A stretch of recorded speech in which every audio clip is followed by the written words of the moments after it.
Alright, our third setup and final setup that I want to show you is a 1969 Les Paul Deluxe. It's been used a lot through the 70s and everything. A friend of mine's had this most of his life. Doesn't play it much anymore, and it ends up sitting around in the case. And every once in a while we'll pull it out and we'll just refresh everything. There's cracks in the finish. It has slight issues, but it's really in good shape for how old it is. When it comes to vintage guitars, you really want to take good care of them, because as they get older, they become worth a lot of money. If you look at 60s Les Pauls now, they're going for thousands of dollars. When caring for them, you know, use your high-end polishes like the Gibson polishes, which is basically, you know, built just for doing Gibson guitars. Other polishes do work, but being that I'm doing a Gibson, I'm going to use a Gibson polish. On a guitar like this, it's very simple to do a partial disassembly. So what I'm going to do is, before I start detailing and doing anything, I'm going to just remove the stop bar and set these all off in an area where they're in the same position, so that when you put it back together, you're not guessing if, oh, did I put the bridge pieces in backwards or anything, because these ABR ones, they come apart, and if you flip them, you might get confused on which way they go. So we'll just set that aside, and then I'm going to take a screwdriver and I'm going to take this plate off, a little pick guard, and always be careful that you're not going to cross thread any of the wood, because that'll run into problems later when you try and put the piece back on. If the hole's all stripped out, then we got to get into some repair work to plug the hole and then reassemble. So this comes off, and that'll give us an opportunity to clean under here, clean the pick guard, clean around the pickups, and just do a good detailing of the instrument. First things first, though, I want to talk about the fret wire in this. It's all original. It's seen better days. It seems to have a lot of corrosion, and I was playing it a little bit earlier, and it's very rough. It's very sandy. So what we're going to do is, now that we've got it partially disassembled and we're ready to start cleaning, before we do the detail work on the body and the headstock and everything, I want to tape off the fretboard and I want to polish the fret wire so it looks like brand new. So if you can give me a little bit of time to get some stuff set up, I'll be back and I'll show you how to tape this off and we'll polish the frets. Okay, to polish frets, we're going to need to tape off the fretboard, because we want to work on the fret wire, not the fretboard. You can get masking tape just about anywhere, paint supply stores. On inexpensive guitars that don't have binding and stuff like that, I'll just use this blue masking tape. On vintage guitars, I've gone through a company called Eastwood. It's kind of a car restoration website and catalog, and for paint jobs and stuff like that, they make different sizes of tape, and I'm going to use that instead.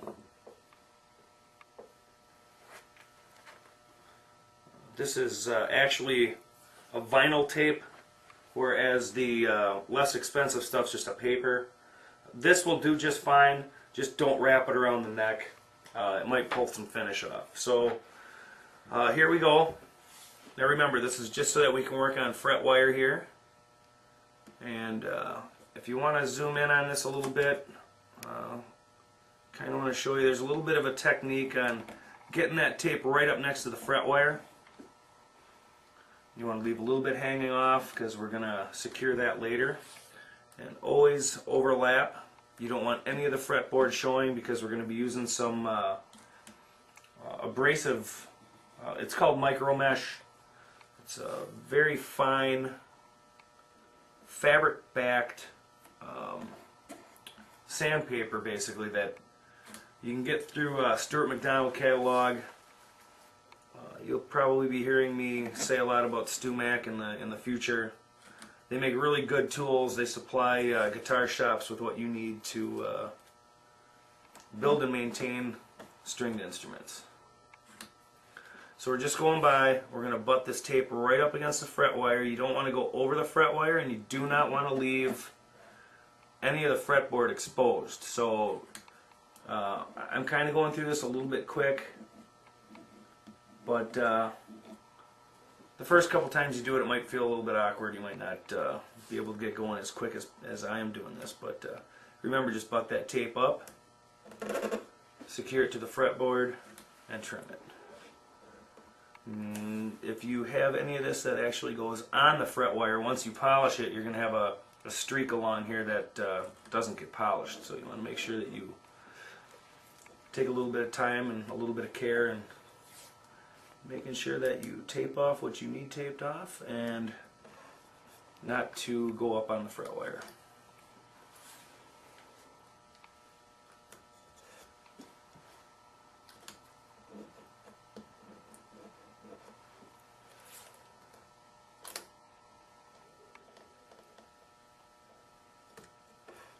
Now actually, when we get into other videos of doing fret jobs and stuff like that, which are coming up, this is one of the first steps in doing a fret job.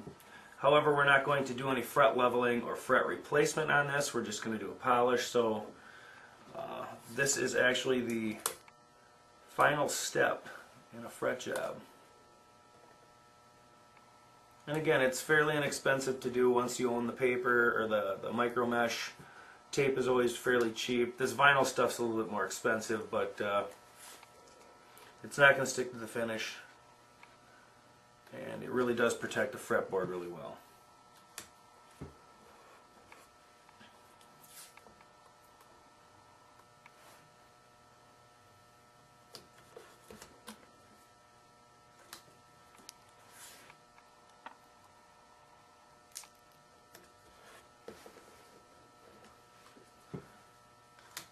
Every once in a while I'm just running a fingernail up against just to make sure I got it right up against that fret wire.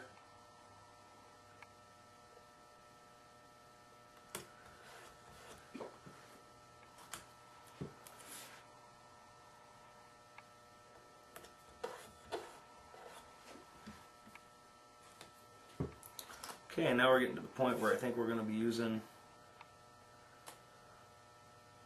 a little bit smaller. So what I'm going to do is I'm going to take this tape, I'm going to cut it down the center for the next few frets, and this is a technique that you can use with that less expensive blue tape that I showed you before, the paperback tape.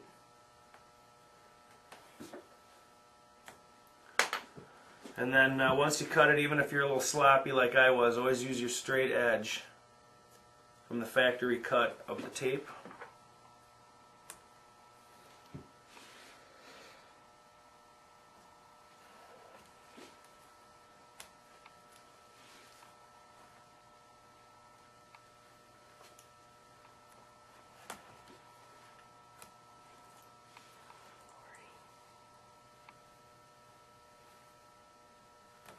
Oops.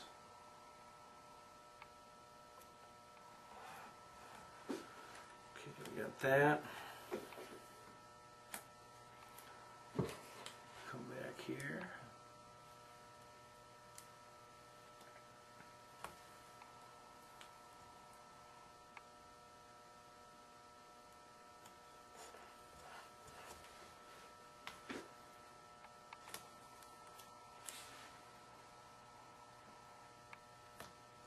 Even though we cut it, we're still overlapping. If and this happens if you make a mistake and a little bit of the fretboard is still exposed, that's fine. Just put another piece of tape over the center. It's not going to hurt anything. Just make sure it's good and secure on there so it doesn't come off. Okay, now I'm going to use the smaller stuff and get going close. Now I've got this X-Acto knife in my hand. I might start putting that down because the last thing I want to do is, or get it back this way, make sure I don't stab myself with it, but I don't want to hurt the finish of this guitar. Being that it's a 1969 and it's vintage, it does have its wear and tear on it. However, we don't want to put any more in it. We want to maintain what we have. We want to restore what we have. And again, if you have an opportunity to get a hold of one of these guitars, by all means do it. And if you can find one that's a little bit tattered like this one seems to be at this point, you know, you can take the techniques that we're discussing today and you can really breathe new life back into it and freshen it up so it's a good player yet.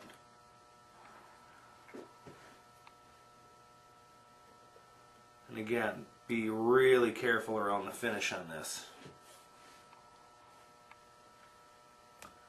And see, that's a good example of how I left a little bit of the fretboard there. What we're going to do is just overlap another piece of tape. And feeling pretty good about that.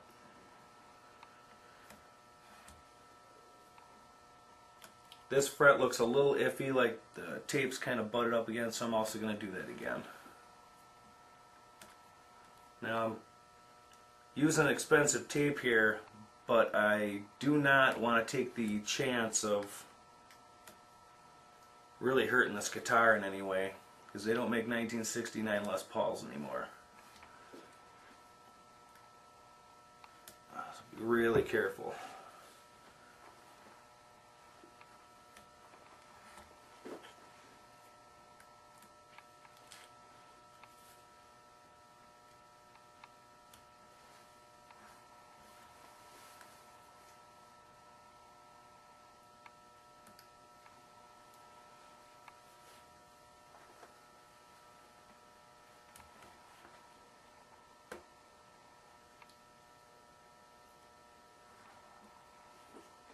Now, on guitars that are like this, just lift up the tape, cut above, that way you don't take a chance of putting a cut in the finish.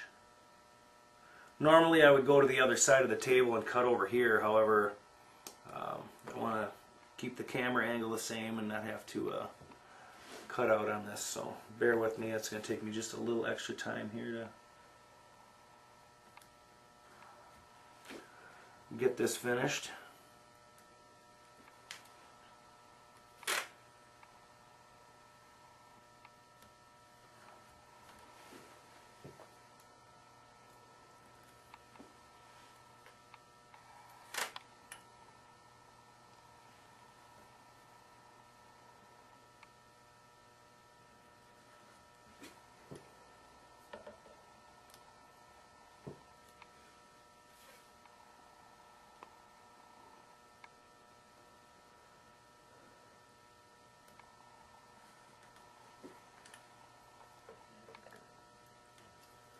And I know this seems kind of excessive at this point.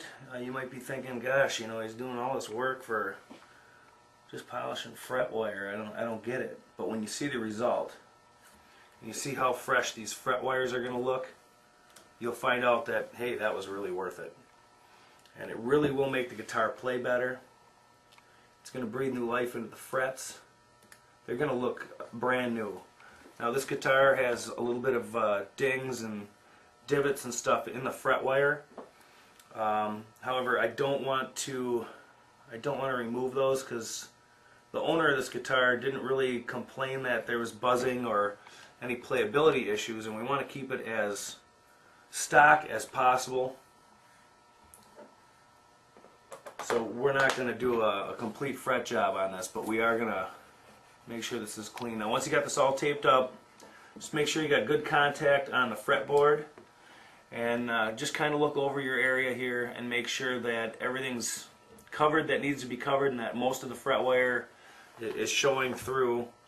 Then what we're going to do is I'm going to take the less expensive paper-backed tape.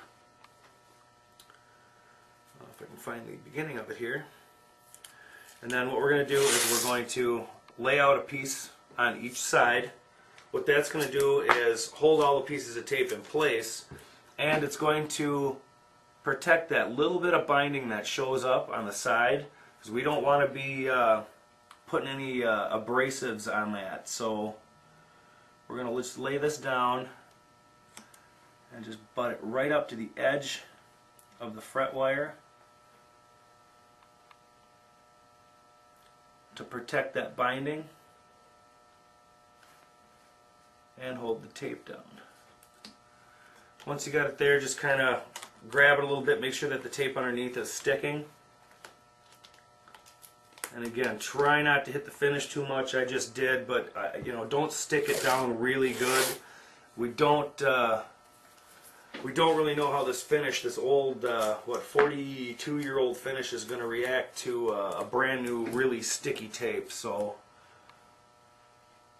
got to take a little bit of caution and know that a lot of those older guitars, fenders, the old fender necks, when you start taping stuff off, I would recommend like the 70s really glossy necks. I've always loved those guitars. But when doing fret jobs on those, you got to be very careful, because sometimes right on the edge, you'll lose a little bit of finish when pulling the tape off. So we've got the neck taped off. Fret wires are ready to go. I just want to protect the body and the cutaway and the switch. And I'm just going to take old string wrappers and just kind of lay that underneath, tape it down. Again, down here also, and this is another reason why we removed that pick guard, to give us a little bit more room. And then we're going to tuck this under like this to protect the pickup, and we're just going to tape that down.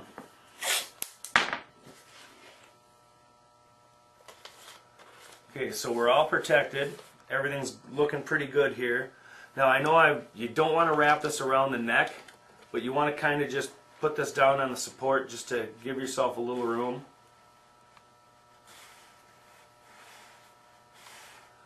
Okay, now that the neck is all taped off, we're ready to go.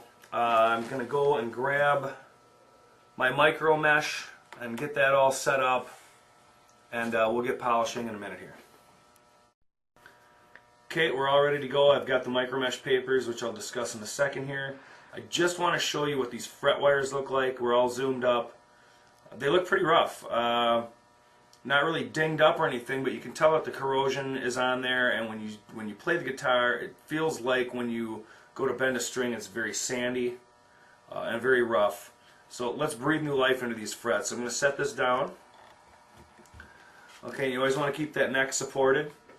Now, we have micro mesh. Now, micro mesh is like a very fabric-backed, very fine sandpaper. We're going to start at the 1500. We're going to go all the way up to 12,000. The higher the number, the finer the grain, and the better the polish. Being that this is corroded, we're going to start with the 1500, and we're going to take the fabric, wrap it around the pad that comes with the micro mesh through Stuart McDonald. And supporting the headstock, we're just going to take the edge and flap back and forth on the fret wire. Already you can see, hopefully you can see, and I can see it plain as day here, that it's taking the corrosion right off within just a few flaps. Be very careful around the body. Again, we don't want to do any damage. We're trying to breathe new life in the guitar and not scratch it up. So once we've got it there, we're going to go on to the next one. Now we're going to go to 1800. If you notice that, if you notice anything sticking to the fretboard that's looking like it's coming off of the papers or the micro mesh, excuse me, you want to get that off of there, because you don't want to combine your different abrasives at different levels of abrasiveness here. So like, if you see anything in between the fret wires that came off the paper, wipe those off. Okay, the next step is 2400. We'll go to that. And I'll show you the result after. I just want to do this real quickly, show you that it doesn't take much time. I think the biggest headache of this is actually getting the technique down and taping off the fretboard. But again, the result is going to be great. The guitar is going to play great.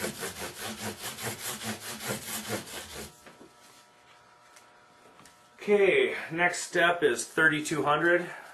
Again, we'll wrap that right around that foam pad and start flapping.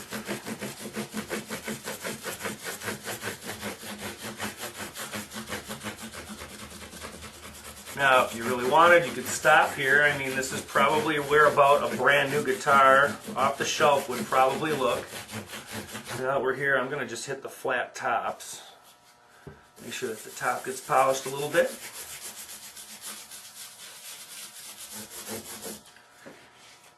But we're going to go ahead and we're going to go up to 36, and we're going to keep going all the way up. Another thing about this vinyl tape, you pay a little bit more for it, but nothing sticks to it, and a little bit less cleanup when it comes to using these micro mesh papers. And again, I'm going to put this back on to the flat of that and just kind of massage the tops of the frets also.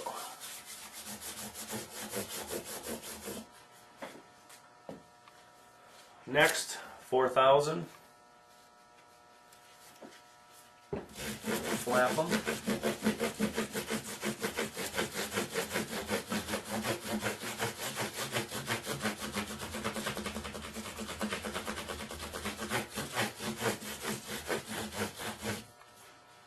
And again, go to the flat of that foam pad.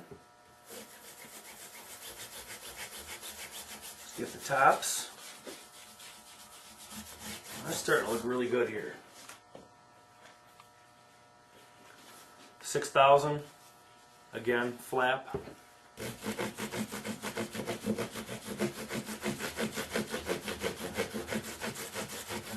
Kind of lean over the edge a little bit and get that section of the fret that's kind of, slimming down around the fretboard.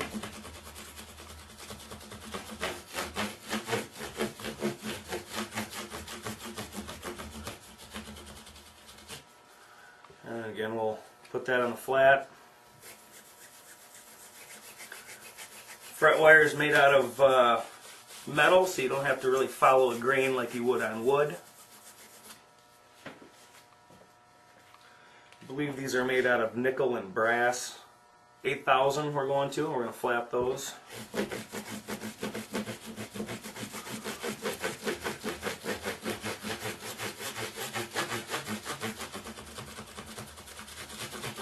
These are actually coming out pretty good. They're looking pretty nice. You won't get the real effect of what they look like until you pull the tape off. Once that goes up against and we detail the neck and the rosewood, it's going to look really good. It's going to play really good.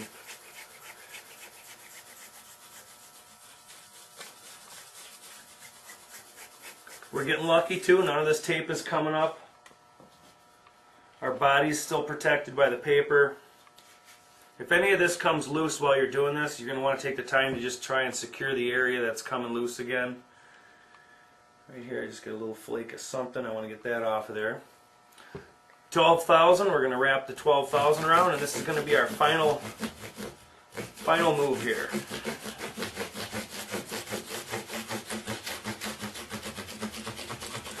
Now, if we really, really wanted to, we could go and get like an aluminum or magnesium polish, like Mother's makes a good polish. It's just like a white cream that you put on a rag, and we can really, really polish these up.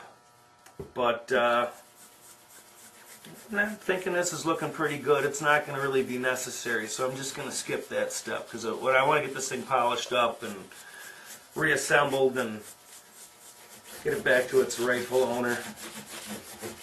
Of course, being that I'm doing all this, and being as old as me, this guitar is probably going to get played by me for a while too. It's one of the perks of the job. Okay, now what we're going to do is we're going to peel all this tape off. You want to be extremely careful. This was not taped to the guitar at all. It was taped down to the brace underneath. Now when you pull this tape off, you kind of want to peel it back gently. You don't want to pull up on it because that could, it won't damage anything, but it might pull some finish off. So just go real careful.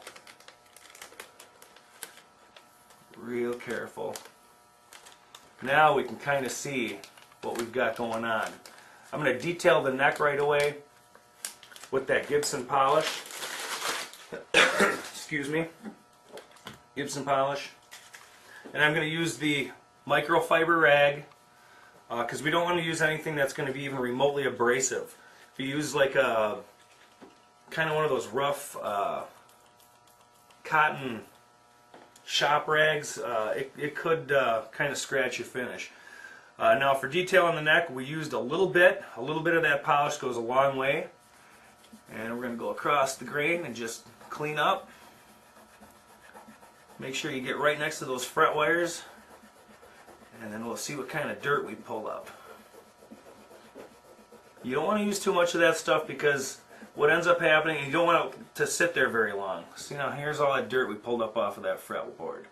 Now that didn't come from the fret wire polishing, that was just in there from you know, years of playing or sitting around the closet in the case and just gathering dust. Go over that again and get it polished. Finish my statement that I started earlier. You don't want to put a lot of polish or any types of fluids on rosewood. It really doesn't have a finish to it. It's been conditioned, so what ends up happening is the rosewood will take on the water and you'll start to pull the grain up, and you really don't want to do that. So use that polish sparingly and wipe it up immediately. Okay, now let's see if we can get a close-up again. And let's look at those fret wires. Looks very nice. They're very smooth. They're very shiny. The fretboard's nice and clean. Doesn't look like a 69 anymore. It looks like something that you'd probably buy right off the shelf. Took us a little bit of time, a little bit of elbow grease, but look at the results. It was totally worth it. My friend's just gonna freak when he sees this. So let's just keep going with this detail job. We have disassembled parts. I also want to bring up too that I noticed while I was wiping the headstock down that some of the tuning machines are a little bit loose. I think we had that mentioned in another setup video, so we're going to want to tighten those up. And we've partially disassembled. We've removed the bridge pieces and the pick guard, which will allow us access into the areas that kind of collect the dust on these old Les Pauls. We'll kind of clean this all up. And again, you know, we're not looking for perfection here. We're just looking to clean this old guitar up and make it look nice and spiffy again. The owner of this guitar has had it for a long time, just cherishes it. And like I say, one of the perks to being lucky enough to be able to fix this up and clean this up for him is I get the privilege of playing a guitar that's technically older than me. So, and don't worry about this pieces moving around, whatever, because you can always fix that up on the setup. Your action might go a little low or high, and of course we'll just double check all that. Okay, while we're here, let's just gently flip this over and just clean the back.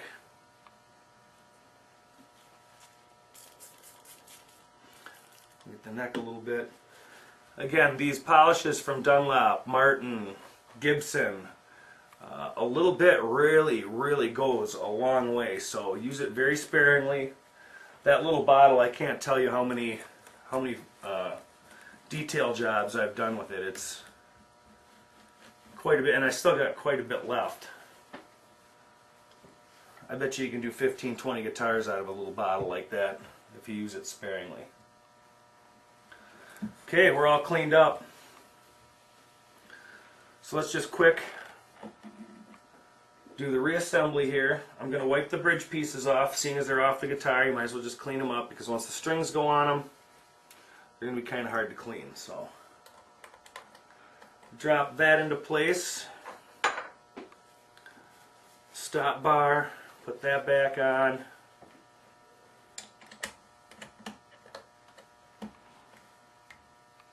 Okay, and then we're just going to wipe this down really quick here. Those polishes are made for finishes. They're made for plastic parts. It's good for the chrome.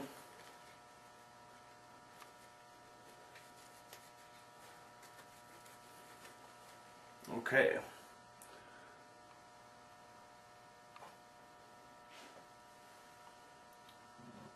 Let's put this one. Always remember which screws you used for what section too. This one's easy to remember because the one that's up top's got a little bit more corrosion from hand oils. So we'll start that one. And then we'll get this one started. That way we know we're not cross-threading and we're not going to have to try and manipulate that pick guard into position. It just fell right into place, and then we'll come back and tighten this one up. And just snug it. You don't want to tighten it too much and rip that hole out, or this hole. So we're back. We're back to reassembled. I'm going to spare you the time of stringing this up. I'll go off camera and just do it using the same techniques as we discussed on the old Strat, the 79 Strat, and the newer Kramer that we did earlier. I am going to go and tighten up these tuning machines, and then I'm going to string it all up, and then we'll discuss intonation. Okay, we got the Les Paul strung up. I went and adjusted the ABR1 height screws. Got the action down so that there's no buzzing. Frets are clean, the guitar's clean, everything's set up. I am hooked up to a tuner. I know you can't see it. We've discussed intonation a couple of times. It's probably not out, but every time you restring a guitar and pull all the strings off and then string it back up and put the neck under tension, you always want to make sure that you don't have a bow. If you do, you can always adjust it on the truss rod. And you always just want to check and make sure that your intonation is on. So again, we'll go open E, 12th fret, it's right on. Normally you just take, for Les Pauls, these ABR ones, they're very, very sturdy bridges. Just take and use a screwdriver, and that will make the bridge piece go back or forth depending on which way you're screwing it in. You do that for every string. Once that's all set up, this Les Paul is ready to go. I just wanted to discuss that quickly because it's not like the old Fender, it's not like the Axe Max, it's two separate pieces on the bridge. These ABR ones have been around for, well, since the 50s, and there's a few different versions out there, but they all basically work the same. So it's all reassembled, and it's ready to go back to its rightful owner. I think I'm going to play this one for a while. The frets look incredible, and we breathed a lot of new life into this Les Paul. It's pretty rare. It's a pleasure to have it in my shop, and I'm going to enjoy playing it until I have to give it back. So if you've got an old project or you find one on eBay that you want to buy, to breathe new life into it's pretty simple. There's basic steps that you can take to condition fretboards, do fret jobs that are minor. We'll get into some heavier stuff like leveling and recrowning later, polishing the hardware, slight disassembly. So good luck with your project. New or used, slightly old, or completely vintage. I hope you have fun with your project, and I know I had fun doing this one.